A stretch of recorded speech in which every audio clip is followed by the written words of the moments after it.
Hello guys, Metal Mohan here, back with another album review. This time we are reviewing Slipknot's latest album, We Are Not Your Kind, which is the guys' 6th studio album, and it's their first in 5 years, since 5 The Grey Chapter, which came out in 2014 on Roadrunner Records. So yeah, 6th album from the guys, highly anticipated. A lot of people have been looking forward to this one. Obviously they've been away for a little while. Obviously a few members have left, few member changes, etc. So people are keen, especially with the hype that's been surrounding it. A lot of the guys, Corey came out saying it's Iowa levels of heavy. So I'm going to go into it now for you and let you know exactly how it is. So the first track, Unsainted, which was the first single that was released from the album, so you've probably heard it already by now. It gives a good variety in terms of the softer side and the heavy as well, with a bit of a new metal kind of vibe, a bit of a slow breakdown in there, and that gives a good representation of the album as a whole. A really good radio type song, and it gives a good entry into the record.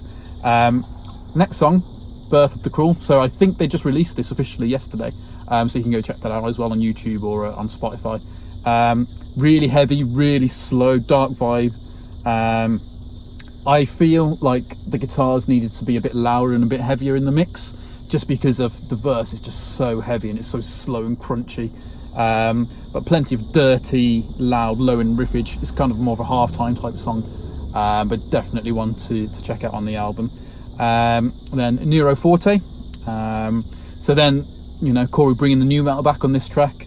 He's spitting bars on this one, so kind of throwback to the earlier sort of self-titled type albums. And it's got a single sort of marching snare type thing going on, which is what you heard on volume 3.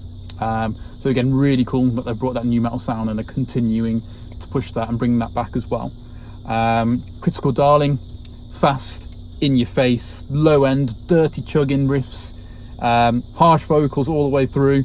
Again, some more new metal rapping style as well with Corey in there, and it does have that melodic pop style chorus, which you would expect from the guys by now. So it's a nice contrast. It's really cool to see that they've got that really heavy low end chugging, that new metal rapping going on, and that melodic pop chorus all fused together into one track. Really cool. Definitely check that song out when it comes out. Liar's Funeral starts off acoustic. It reminded me initially of Snuff, similar kind of style in terms of the intro, the vibe of it, although it does get a lot heavier than Snuff as well, but very much a slower song by Slipknot. And it does have a little bit of harsh vocals in there as well. But if you're a fan of the slower style that Slipknot offer, then you'll enjoy that one. Red Flag, fast, intense song. Again, Corey spitting bars on that one. All harsh vocals on that one, no cleans at all. So again, it's nice to know that Slipknot are not just kind of going the safe option with just sort of the radio-friendly, soft approach, but there is some really, really heavy stuff on this album as well, which is cool to hear. The next track then is a track called Spiders, which is a slow piano, all clean, all clean singing on this one. Starts off with a slow piano, quite experimental, quite unique. It's not something that I was kind of gravitating towards.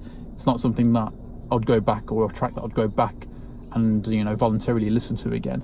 But at least it shows that they are open to experimenting still at this stage of their career, 20 years on. But it just wasn't one for me.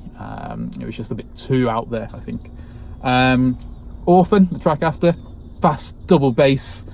Man, when you hear this one, throwbacks to Heretic Anthem. That was immediately what came to mind on this one.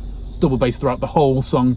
Heretic Anthem mixed with the first track on All Hope Is Gone. I forget what it's called. I think it's like Geometria or something like that. But it's kind of like a fusion of those two tracks together.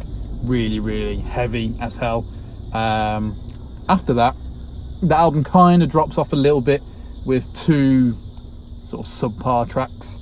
First one being My Pain, eerie vibe on that one, electronic, experimental, again, but it doesn't really do anything. It doesn't really stick in your head or make you want to go back to that track or anything like that. It's just there. It just feels like a filler track to me, to be honest.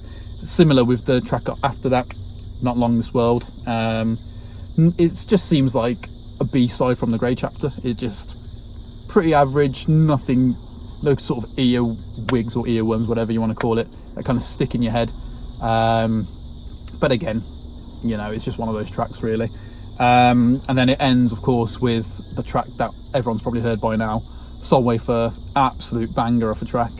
I really love that sort of metalcore style riff in the chorus. That is just awesome. I haven't heard them do something like that with a double bass going over it. I actually did a guitar cover on my Instagram. If you want to check it out, I'll put the link below as well.